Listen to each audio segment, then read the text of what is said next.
I don't take days off, do I? When my number is called, I don't take plays off, do I?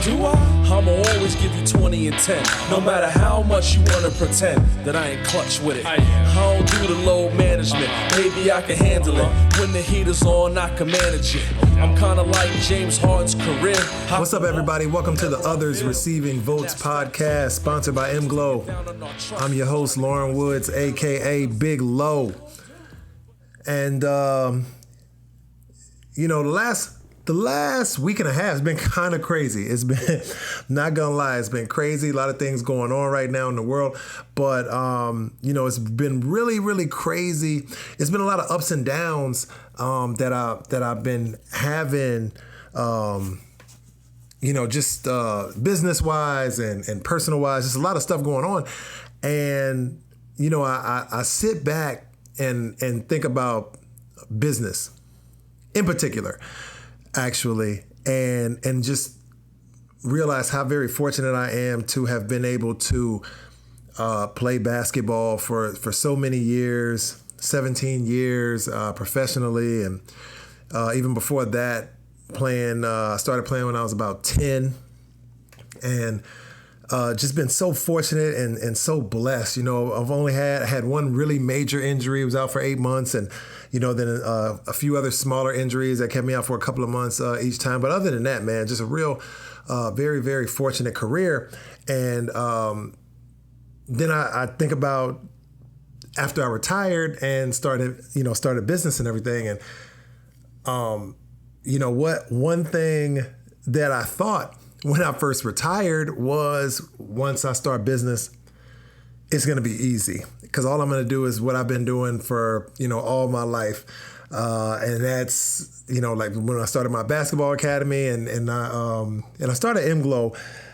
I mean, it just officially launched a couple of months ago, but it's been in the works for about 2 years, and maybe even over 2 years, just writing it and trying to figure out all the specific things that I needed and all the certifications and, everything that I needed to go along with it, and then building the platform. That took a long time, over a year, just to do that alone. And, and not just to build it, but to really like figure out how we wanted it to go. But I thought it was going to be, cake, especially like when I started my basketball academy, like, oh yeah, this is going to be easy. It's basketball. It's just what I do. And it's nothing. I got this. And I remember the first camp I had about, it was a free camp, no money, and I advertised for it. I put out flyers for it, advertised on like social media, everything. Free camp, 4 kids showed up. I was, but you talk about a blow to the ego. I was like, what? Like, I'm me. I played basketball. I played professionally, and I was in the NBA, and I played at the University of Arizona. Blah blah blah. And 4 kids came up. It was crazy. And the funny thing is, like, I built, 2 years later, 2.5 years later, the academy was going strong, and I'm actually, planning on making some moves, even in my academy. Up here pretty quickly, but the last 2.5 years, I've had hundreds of kids come through all of my programs and personal training and group training and camps and clinics and everything. And I just remember that first camp, it was 4 kids, a free camp, 4 kids showed up. It was crazy. And when when my company launched, my agency launched just a couple of months ago, it was the same thing. Like, yeah, I got this great idea. It's going to be sick, whatever. It's going to be, I'm going to have, so many people are just going to be, they're going to be banging down my door just to be involved. And nope, not like that either. It takes a tremendous amount of hard work. And the reason that both of those things, the academy up until this point has been fairly successful. And, I'm sure my agency is going to be really successful, because just the people that are involved with it right now and the amount of hard work that we're putting into it is something that I can't even describe how proud I am of all of the the work that everybody's put into it, and all of the advice that I've been given from hundreds of millions of dollars worth of free advice from so many people that want me and want the people that are part of this project to succeed, and all my projects actually. But it's just I lost sight of that because playing basketball kind of towards the end of my career was just I was on autopilot. I had done it for so long. I knew how good I was. I knew my limits. I knew, I was very aware of the things that I could and couldn't do. And I just stayed within those things. But I lost sight of what got me to that point to begin with. And it was just so much hard work, so much dedication and focus and energy and all of those things. And, it's one of the biggest pieces of advice I can give to anybody. Forget about going to pay people to tell you things and giving people so much of your time and listen, with the exception of reading. Let me take that back, because I do think you should spend a significant amount of time reading all kinds of things, whether it be in your your industry, whether it be just audiobooks, whatever. I do believe that should consume a fair amount of your time or of your day, at least an hour or a couple of hours every day. But other than that, man, you got to get out there, and you got to have the hard work and the dedication and the focus to just put all this stuff in motion, and then just do it. Just go for it and do it, man. And I'm very, very blessed and very, very proud of all of the accomplishments. I don't even say it enough to myself, and I'm sure all of y'all out there also don't say it enough to yourself. When you wake up in the mirror, and you wake up in the morning, you look in the mirror and you say, man, be proud of where you are at that point, no matter what the situation is like, no matter how bad yesterday was or how bad you think tomorrow's going to be or anything like that, or even how good yesterday was or how good you think tomorrow's going to be. Still, just be proud of your accomplishments, what you've attained up until this point. Because it's not easy to do. It's not easy, and it required a tremendous amount of hard work and dedication for you to get to that point. No matter where you are, and you still got so far to go, and I believe in you. And trust me, you're going to get there. But enough about that and enough about me. Let's get to the show. We've had tons of guys to come on the show, man, that's been very influential in their voice, very successful in their careers. And this man is no exception. NCAA official, put up big numbers in the NCAA. New York streetball legend, certified. Got the nickname and everything. We're gonna talk about that. I always wanted to know about that. I didn't even put it in. Tell them we're gonna talk about it, but I definitely want to know how you get the certified nickname. Played 2 decades professionally, and for anybody out there that doesn't really know, or y'all think everything is all sweet, it's tough to play 3 years professionally. This man did 20. Successful business that he started before he was done playing. Only thing left now, I think, check off is Dancing with the Stars. I don't know if he probably got a call from them and just ain't taped the show yet. I don't know. My guy, Darren Phillip, DP, what's up, man? Hey, what's going on? I appreciate you for having me. Appreciate you guys for having me and listening to a lot of my stories and listening to the stories that I want to bring to the forefront. Thanks again. It's a lot of things that have to be done. We have a bigger relationship than sports and business, and it's just us being human as human beings, especially what's going on in our world today. So guys, thank you for having me, and let's start. We appreciate this, man, because like I said, in the intro, and I truly believe it, is so many guys out there who are very influential in their voice, great role models. And we still need that. And I think in this day and age, more than ever do we need it, because you got the kids, grow up all day looking at their cell phones and, you know, kind of out of touch with reality. And we didn't really grow up in that era, but, you know, we also got to be aware of technology and how it moves forward and, you know, how fast it is, but you still got to be in touch with a little bit of reality. And you one of the realest guys I know. So, you know, I don't want to talk about it. I want you to tell your story. Tell us a little bit about your basketball journey from the beginning, then all the way throughout your professional career. Well, I mean, it's pretty easy. I mean, I know people have a lot of stories, and then my story is all about dedication. As you know, my name is Darren Phillip. My nickname or name that my parents used was my initials because they just thought I was a determined individual. So they called me a determined person. Darren Phillip, everyone calls me DP, but the real story behind it is I'm a determined person.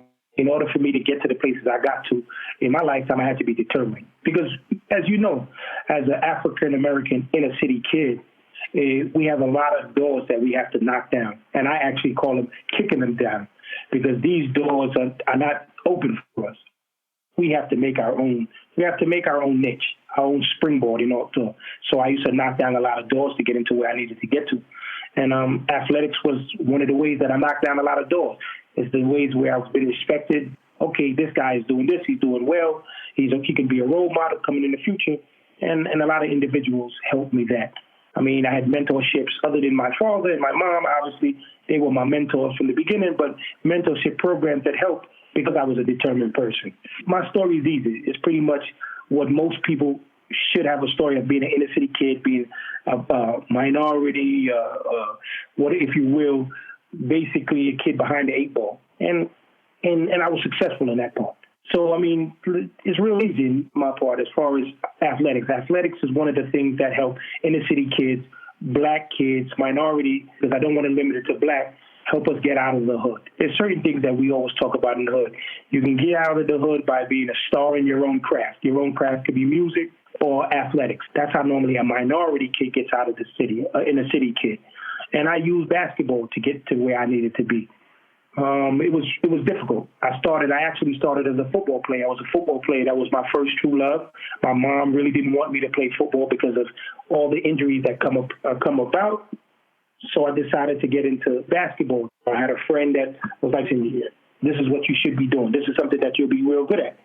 And that's my journey. My journey went from being a high school hard worker to a high school star to a college hard worker to being a college superstar, so to speak, because of the credentials, as being the country's leading rebounder, as being a kid that was in a small school, being a small school, but being a big fish in a small school. Instead of being a small fish in a big pond, I decided to go the other way around, something closer to me from home.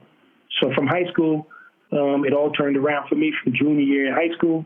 That's when I grew. That's when I grew to the height that I almost finished at. I was at 6'4" at that height, so I was at 5'8" coming into high school. Took myself to 6'2", then to 6'4", and that's when things started changing. And I also learned that hard work was the only thing to do. I took it for granted as far as kid going to school. One of the reasons I ended up at a small university because I didn't take school serious. In our times, what a lot of kids today don't understand is that there was things called Prop 48. There was different programs that the NCAA used to keep kids out of school is what I call it. Because I actually took the NCAA to court in order to play my first year, had an injunction. So, I mean, I've been through some things. I've had really, really great career because a lot of things I've been through, nothing was handed to me. So I'm very, very proud of myself in that respect. I don't need anybody to pat me on my back because I think I've earned enough on myself that I can say that I don't need that. It was something that I needed to do. And that's what was my journey. My journey was a kid that, from an inner city kid to working hard to understanding that there's a niche market in things that I can do. I was a rebounder in my time. So that was my niche market. That put me in different places. So I went from, as I said, high school star to a college superstar to your European/American, because I'm originally from England myself. So, I mean, that's a thing that people don't know. But it took me into being a Euro.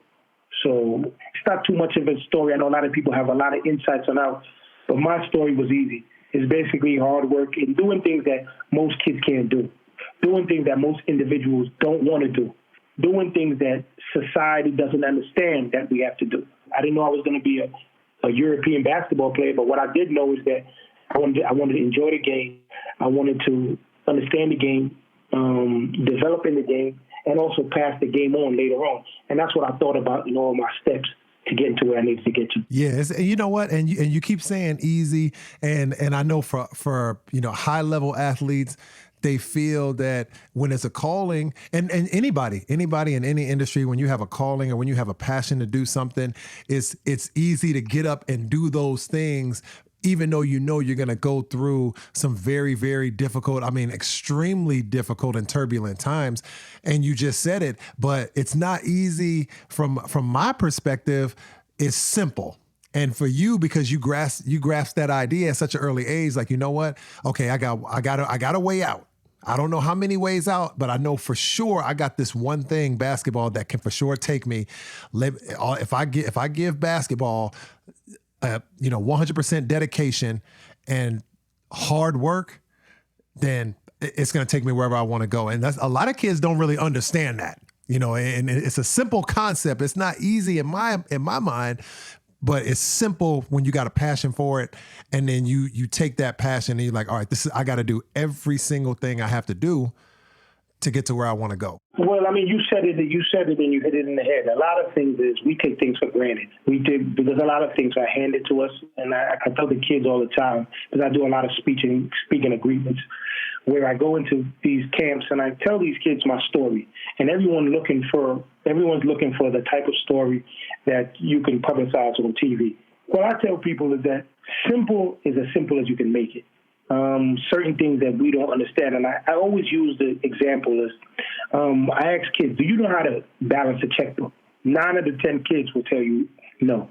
I use the same example for being an athlete. I said, do you know how to be an athlete? Most people say, yeah. I said, so I asked them to show me. They pick up a ball and start bouncing. I said, that's not being an athlete. Being an athlete is just doing the things that you need to do in order for you to succeed. And they're like, DP, what is that? What does that mean? I said, in order for you to be better than him, what do you have to do? Well, we have to work harder. We have to go to school. I said, well, you have the answers. You just have to know how to put it into perspective. And in order to put it in perspective, it's real easy.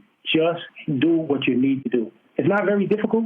It's simple, but it's so difficult to do is because we don't look at it that easy. So in my professional career, that's what I use. I use a simple part of it in order to be the person I am today. I've played 20 years professional basketball. One of the reasons was because I learned to adapt to the culture. It's a simple thing. Learn how to live how they live. And when you say how they live, you look at it, well, they're the same person as you. They put on their pants one leg at a time because you were taught not to just put it on one leg at a time. You were taught to understand that why you're putting on the pants one leg at a time. And when I was saying adapted to the culture, I learned the language. First thing I did when I got into professionally was learn the language. I knew that if I wanted to be the individual that I needed to be, the athlete that I needed to be, I needed to understand my teammates. I needed to understand how to live. I got over there my first year, I'm a French fry eater. I couldn't order French fries because I didn't understand the language. And once I learned the key to adaptation, the key to learning the culture, is what made me the individual I am today. Yeah, that's sweet. And I love it because, like you say, it's simple, but it is not as easy as a lot of people think. But you said it. Make it as easy as you possibly can, But before we get too far into that, and I love that, I'm sure we could do a whole episode just talking about how to adapt, how to learn, how to, get on the same level as your teammates and your coaches, especially when you're in a foreign country. All of those things that it takes to be an exceptional athlete and a professional athlete that everybody can look up to and that you can be proud of when you look back at the end of your career. But let's talk a little bit about, throughout your career. So obviously you talked about it. College, you did major work in college, led the country in rebounding, went to a smaller school, got to the pros, played 20 years, but you're also a New York streetball legend. And I got to ask, I'm going to let you say it. You got a nickname.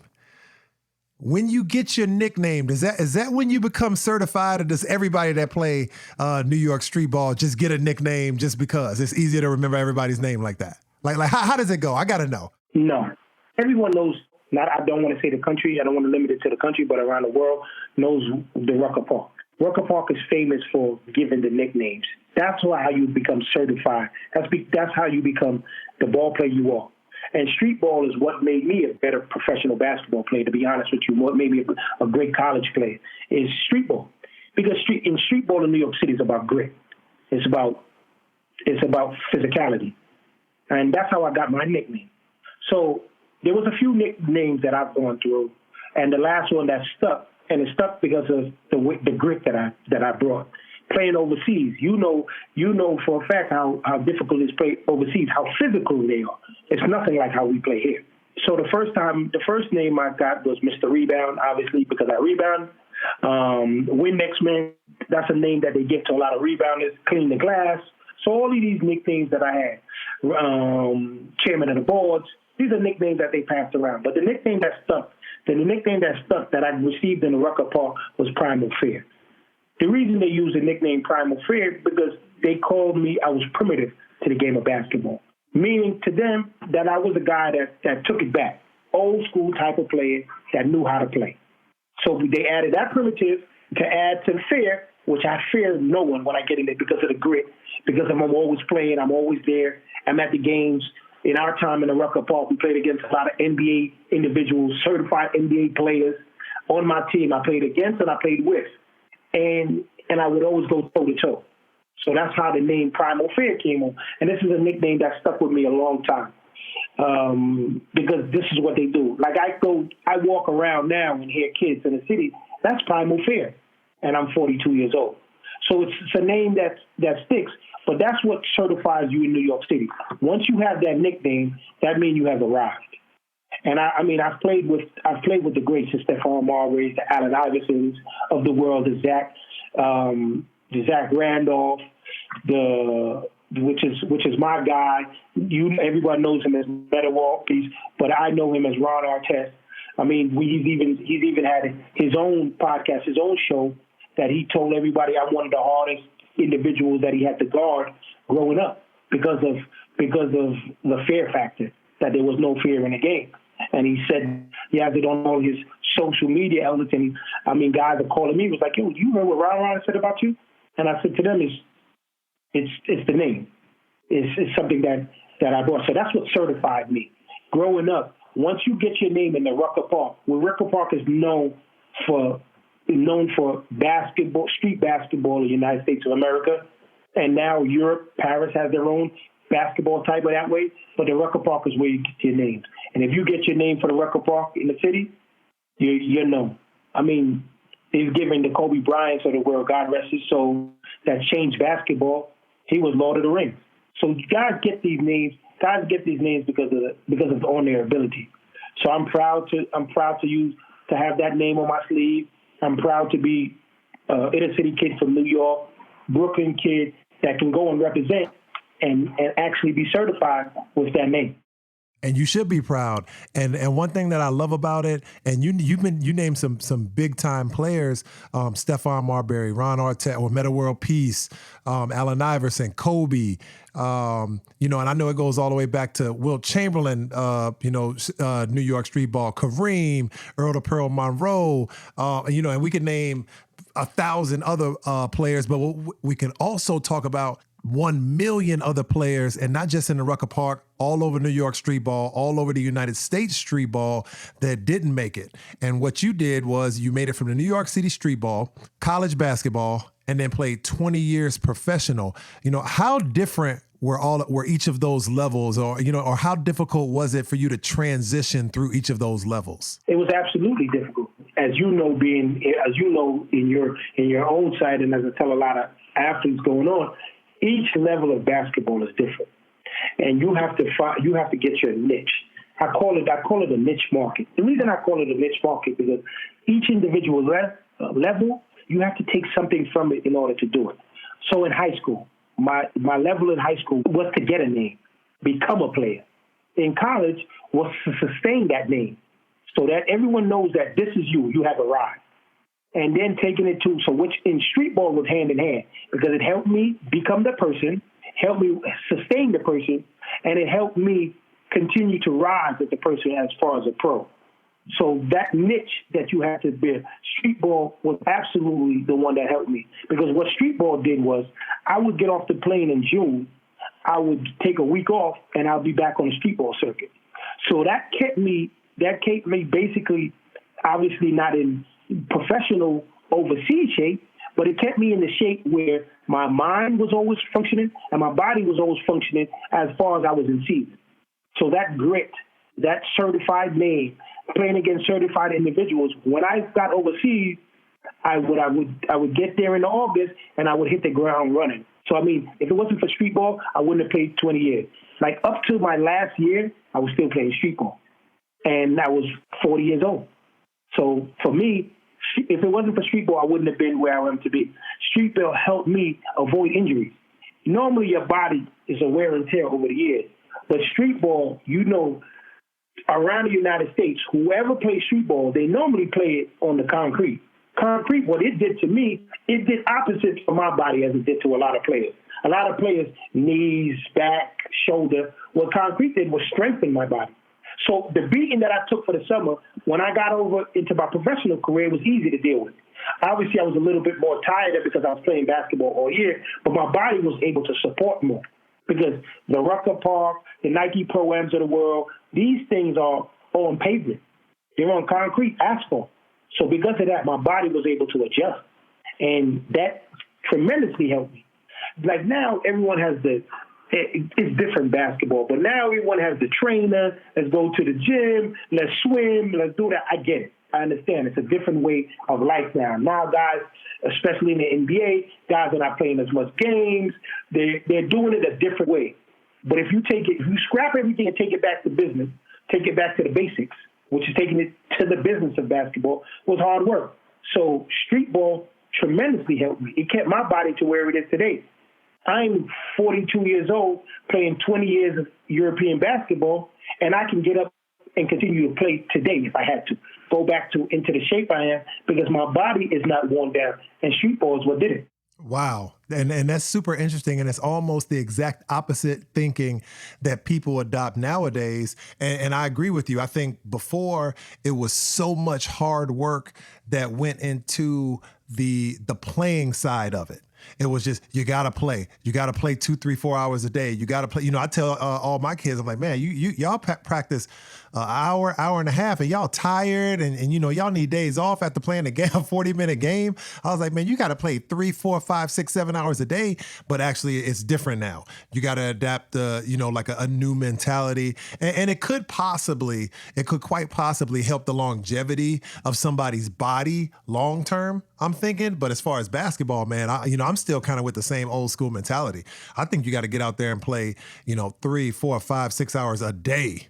2, 3, 4 hours a day playing in the gym, getting shots up, the old school lifting, like with the weight, with the free weights and the barbells and all that, and that kind of helps you. And it's one thing that you said, that, and I want to keep going back to it because you said you went to a small school, Fairfield University in Connecticut. That's correct. And you went there and you petitioned so you could play that first year and you won, and you went there and you put in work, right? And Fairfield University isn't a university, and back then, now it might be known a little bit more because it's 20 years later, but back then it was virtually unheard of. Absolutely.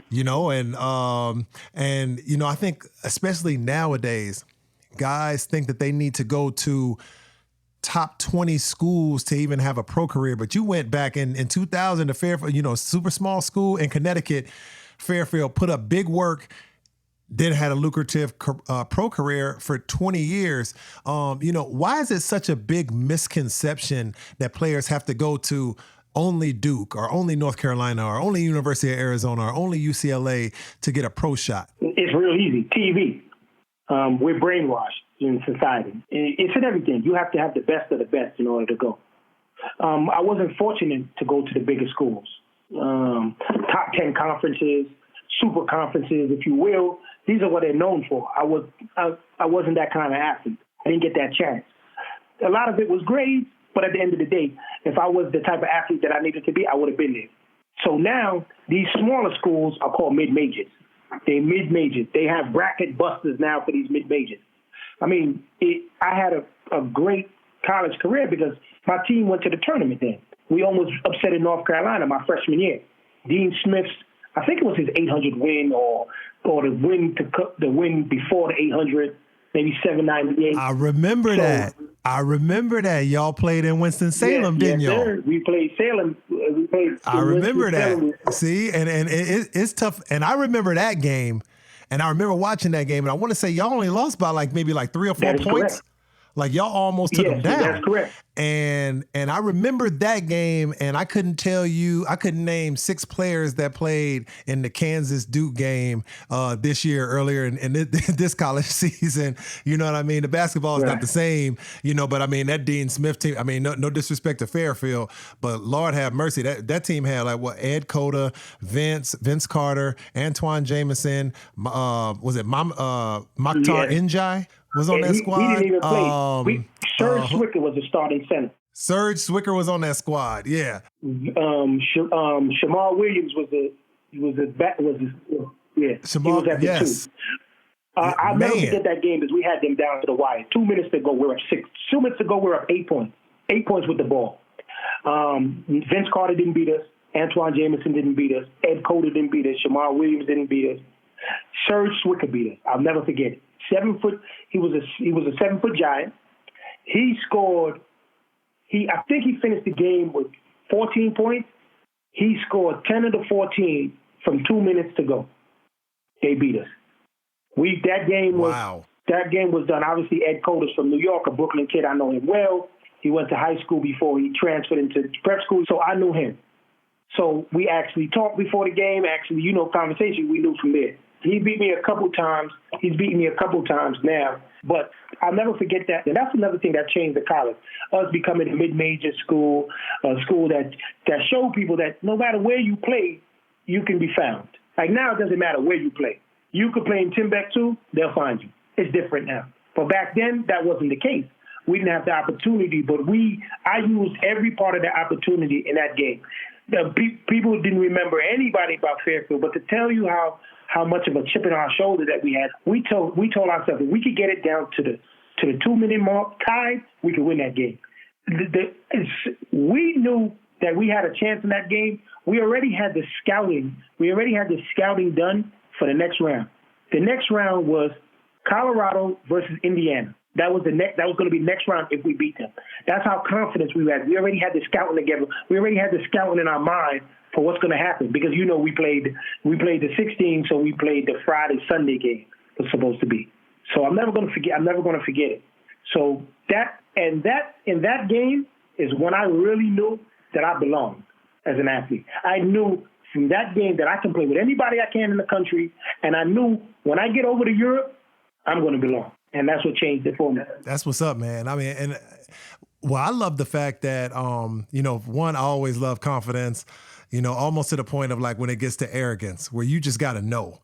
I don't care who's standing in your way. You just got to know that you're the better person and you got to go at them. I mean, obviously it's only one winner, but still, I love the fact that you guys in your mind said, all right, listen, after we get past the number 1 seed, I think they might have been number 1 in the nation too. We got to see, we got, who do we got to face between Indiana and Colorado? Let's scout everybody because that's how far we're going to go. I love that. And another thing you said, because I get this question all the time, is, being from Division II schools and Division III schools and NAI schools and junior college, how do they improve their pro stock? But you just said it, now in this era,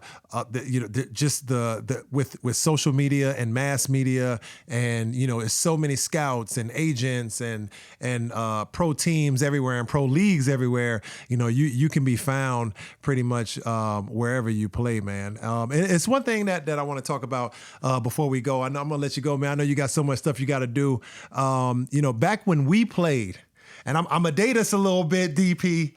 Back when we played in 08 at CAI Zaragoza in Spain, in the ACB when we was crushing it. You know, you were talking about your company back then. Now, that was 12 years ago. It's 2020. I'm talking about like back in 2008. That's correct. And that was, and you were talking about your company. You were talking about like how you start. You know, you already had product and merchandise and everything, and you already had the gear. Exactly. And yeah, you had all that stuff worked out, man. And this was 12 years before you retired. Now I know you're a little bit ahead of the game when it comes to your maturity and you know your focus. You know, you seems like you have that pinpoint focus where you know if you see something or it's a direction you want to go in, that's the way you're gonna go. But you know, a lot of guys don't really have that. You know, especially the younger guys. You know, how important is it before you even finish playing, how important is it for players to start learning about business at least while they're playing or thinking about that life after basketball? It's very important. A couple reasons why it's very important, because most athletes really don't know. Most athletes become athletes by accident. You go in throughout your career, you're saying to yourself, listen, I'm going to be I'm born to be an athlete or the case, but you really don't have a plan to be an athlete. Things happen on the fly. And what I learned that was, I was saying to myself, as we were getting there, we used to have conversations like, what are we going to do after basketball? I used to say that. Like, what are we going to do after basketball? How will I be able to live? Because I can only play basketball for such a small period of time. It's a small part of our life that we play basketball in, to really be honest with you. Because if you look at it as a professional athlete, if you play for 20 years, let's say you started from a baby to 20 years. It's only 20 years. You're going to live to your minimum. You should live to your 80. So what do you do for the other 60 years? So my thing was, I used to always tell, looking at other athletes that I see made the mistake, one thing I did was learn from elder statesmen. They would tell me what they would do and how they dealing with getting married, even from getting married and having kids and this type of thing. They would tell me how to deal with it. And my thing was, you know what? After this, I have to figure it out. So there's a couple irons that I threw into the fire. One was real estate. Another was construction. And the third thing was what we talked about, product, where you can get people to buy what you are selling. It's the same. And the reason that was easy for me, because I sold myself as a basketball player. So if I sold myself as a basketball player, why couldn't I sell myself as a business individual, entrepreneur? How would I be able to do that? It's selling. You have to get someone to buy what you're selling. It's easy. You go to school, the teacher gives you an assignment, you have to put in your own words. So you have to get him or her, your professor, to buy what you're selling. That's how you do it. That's how you do in college education. In sports, you do it the same way. You perfect your craft. That somebody needs your craft. So you get a college scholarship. So they understand your craft. They're paying for you to go to school because of your craft. Professional level is the same. You're getting them to pay you to play basketball. Paying you for your craft. You have to be able to sell something. So that's what I looked at going through. And I didn't know. My whole career, I didn't know. Those three fires, I knew I wanted to be involved because that's what intrigued me. Real estate intrigued me. My father was a construction worker. My mom worked for insurance. So those things was in my wheelhouse. So they intrigued me.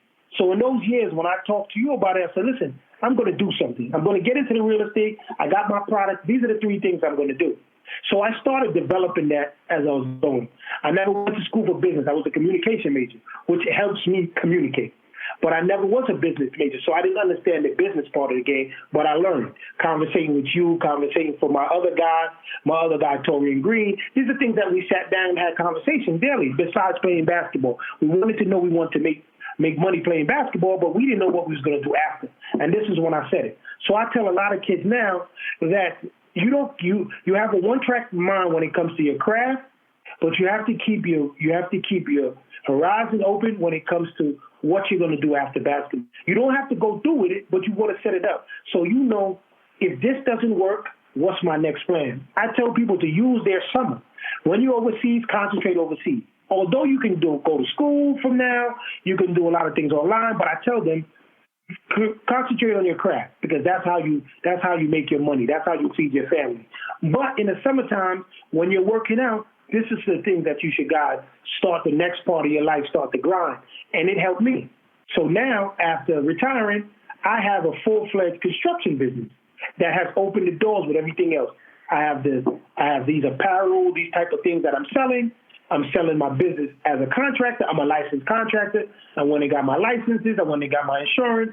And I'm also into the real estate, which being a contractor, I'm able to take care of my real estate. So this business was something that basketball actually created, because what basketball taught me is I can only do it for this amount of time. What am I going to do after? So basketball helped me create this business. Number one, obviously, when you create a business, you have to have some funding. Basketball did that for me. Number two, you have to learn how to sell yourself. What we've been doing all our life as basketball players, selling yourself to the individual. That's what helped me create this business. And the third and most important thing was me going back to DP, that determined person. I knew I want to walk through the wall for something. A lot of people are not ready after basketball. I got a lot of basketball players now calling me for work. Guys that I know made a lot of money are calling me now for work because they didn't have that plan in place. So I tell all the kids now, develop plans, build storyboards. It's something simple. You have a storyboard on the wall and you write, this is what I like to do, or these are the things I want to do. I know it sounds almost like a chore to do it, but just think about this. This is something that you want to do. Life is life. You want to figure out in life. And that's what I like to commend a lot of professional athletes coming on. So not only the NBA, but European, there's a lot of athletes now understanding that they have to figure out their next part of life, some type of branding situation. So for me, this was a no-brainer. I needed to do something after, and this is what I'm doing. So now with my construction business, I can almost live the same life as I was a basketball player. And I will get to that stage, but this is what happened. So I tell a lot of professional athletes now, think of something that you want to do after, something that you're going to be happy with, and using the financial backing of your basketball career to make your mistakes while you're playing basketball. Because what you don't want to do is be a business owner. You're going to make mistakes, obviously, because that's not what you did all your life. It's something you learn. But you have to understand that being a business owner, there's going to be mistakes. So if you can use basketball to help you with connections, because this is easy. There's a lot of New York guys that play basketball that has done well. They have their own homes. They have rental properties. So I get involved, and I can help them. I get calls all the time. Like, listen, how did you get into this? I have players want to shadow me. They go back to school, want to intern with me because they see a vision. And that's what I tell all the kids now. Even now, I got a lot of kids from my old past agents. They call me and just want to shoot the breeze. Why did you pick him? He was a powerful agent. You think it's too big for me? What do you think him as an individual? What made you successful? And these are the type of questions I answer. So business is what you want to do. You want to have that set up. And it doesn't have to be a full-fledged business that as soon as you're finished, you're on the ground running, because that rarely happened. It happened for me. I was lucky on that end. It's something that strategically I put together, but I've gone through my bumps and bruises. I've made a lot of money. I've lost a lot of money. I've earned a lot of money. And when I say earned it, it's because my sweat, blood, and tears earned me this. So, I mean, business is business. There's a niche market for everyone. There's something that everyone can do. And this is what I did was during basketball time, I talked to you guys. Like I said, Loren, I talked to you a lot, talked to TG a lot, that we got to do something after this, because in our case, we were lucky. In our years, there was a lot of money that was passed out in professional basketball. It's not the same now. Obviously, the NBA with TV deals is different, but overseas, that type of money is no longer available as far as multiple countries. Obviously, they have the biggest teams that pay that money, but in the ACB, when we were, the league was 18 teams. 16 of those teams had money. It's no longer like that. So you have to find your space. You have to find your space, and you have to understand that there's something else you want to do. But don't let that discourage the Division IIs and Division III ball players, because there's a lot of Division IIs and a lot of Division III players that's made a big name for themselves. And one of the guys I think about right off the top of my head was Andy Panko. I don't know if you remember that, the white kid, Andy Panko from Philly. I remember him, yeah. He was a Division III kid. Andy made over $5 million playing basketball overseas. So that tells you that it doesn't matter the division, you can be found. And what he did was created something for himself after all. So everybody that's listening to this, why not you? It can be you. One of the statements they use it, I can't breathe.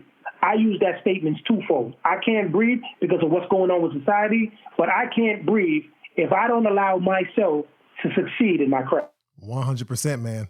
100%. That's awesome. Really.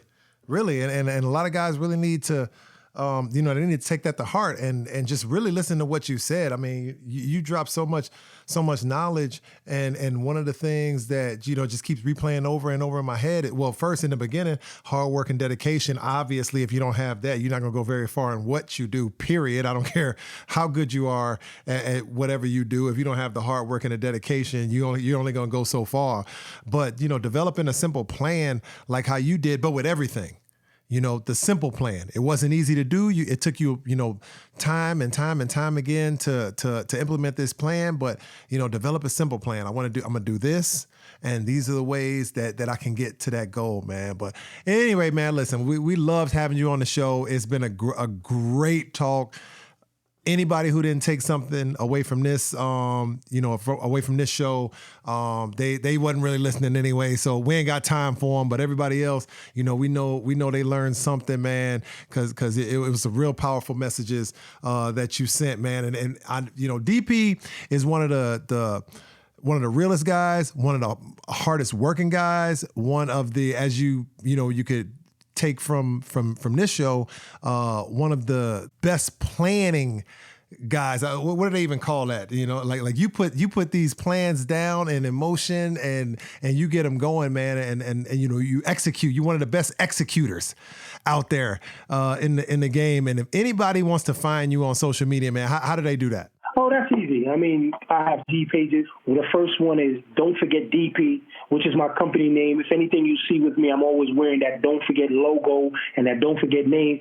So Don't Forget DP is spelled DONTFAHGET, DP. That's my personal IG page.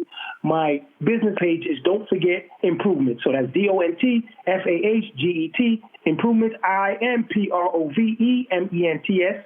It will come up easy. Once you put Don't Forget in, the DONTFAH, it will come in. All my social media platforms is the Don't Forget. Once you put that in, as you know how clever computers are now, everything will come up. So Don't Forget DP on IG. Don't Forget Improvements. My website is don'tforgethomeimprovements.com. That's DONTFAHGET.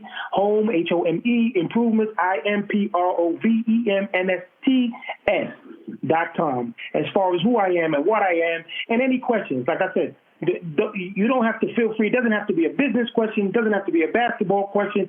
Anything in life that you want to talk about, I'm here. Because if I can pass on the knowledge like my forefathers passed on to me, it will be exceptional. I want to teach people that it can be done. There is success other ways. You don't have to be the rapper. You don't have to be the NBA ball player. You could be a European professional ball player. You could be a businessman. It's all walk that you can create for yourself. And I'm here. I'm here, Loren. Anytime you guys want to talk, again, I'd like to thank you guys for having me. I really appreciate you giving me this platform, giving me a voice. I'd like everyone to be safe, be careful. Understand that society is changing. Those are my social platforms. Don't forget. They call me the Don't Forget Man. And like I said, that Don't Forget is spelled differently. DONTFAHGET. And all walks of life, Google, IG, Facebook, Twitter. You'll find it. There it is, sir. There it is. Everything. On everything, but type it in there. He go pop up there, man, and he will answer all your questions, man. Hey, DP, we really appreciate having you. Take it easy, be safe out there, man. I wish you continued success in all your businesses. And it sounds like you might not even be done retired from basketball. I'm sure if a team come out, and want to bring you in for like a player coach type situation for the right money, you might take it. I don't know, but either way it goes, man. Hey, continue success in everything you do, man. And we'll definitely talk soon. Okay, I appreciate it. Thank you, guys. Have a good one. And take care. Good night. All right, now take it easy. All right, well, I can't even believe the guys that have come on this show and have shared their knowledge and shared their wisdom with us. I'm still learning. I learn every day, or I try to, from somebody who knows more than me. And when I tell you that DP, like this dude, and he kept saying it. And when he was saying it, I was kind of, wincing a little bit, because saying, my story was easy, and I know his story. His story, it was not easy. His story's simple. That's why, and I try to tell him, like, hey man, look, I don't want people to think that what you did was easy, because it is not.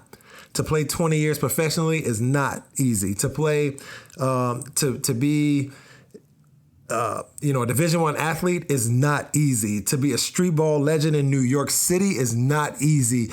To have a successful business and still, he said it, like his business he'd probably be able to live the same way he did when he played basketball, like making that same amount of money because all of the energy and effort he put into his business. And trust somebody who started 2 businesses and failed at starting a few others before that, it's not easy.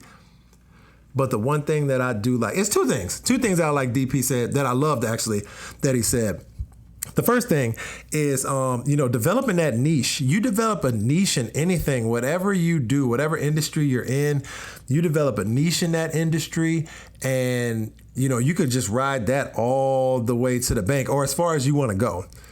And DP, he recognized early on, he said, listen, I'm going to be a rebounder. That's what I'm going to do. And I'm going to do this from now until whenever. And don't get it twisted. Like, I know when I played with him, he could score. And I know he led a couple of leagues in scoring. So it's not like where, if just because you focus on a niche or whatever, like that doesn't mean you can do anything else. No, I mean, like you focus on one thing that you can do better than everybody else. And then after that, you got your second thing and your third thing and your fourth thing. And those things got to be really, really good too. But if you focus on that number one thing, that can take you very, very far.